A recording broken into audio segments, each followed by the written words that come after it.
আসসালামু আলাইকুম। আমি মোহাম্মদ রিমন হাসান। শিক্ষা ছোট্ট একটি শব্দ, তবে এটি জাতির মেরুদণ্ড।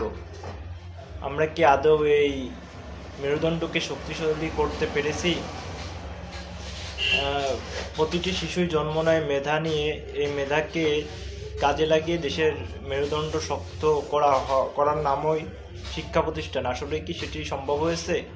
হয়নি। আমাদের দেশের শিক্ষা প্রতিষ্ঠানগুলো কখনোই আমার কাছে শিক্ষা প্রতিষ্ঠান মনে হয়নি, মনে হয়েছে ব্যবসা প্রতিষ্ঠান। আমি প্রত্যাশিত বাংলাদেশে এমন শিক্ষা চাই যারা মানসিকভাবেও শিক্ষিত।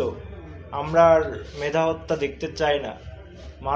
মানবিক এবং সচেতন শিক্ষক দেখতে চাই, যারা শিক্ষার ক্যাটাগরির সার্টিফিকেট থাকা সত্ত্বেও, এবং এমন শিক্ষক চাই যারা মানসিকভাবেও শিক্ষিত হবে এবং প্রতিটি শিশুর কথা এবং ভাষা বুঝতে পারবে। এই বলে আমি আমার বক্তব্য শেষ করছি।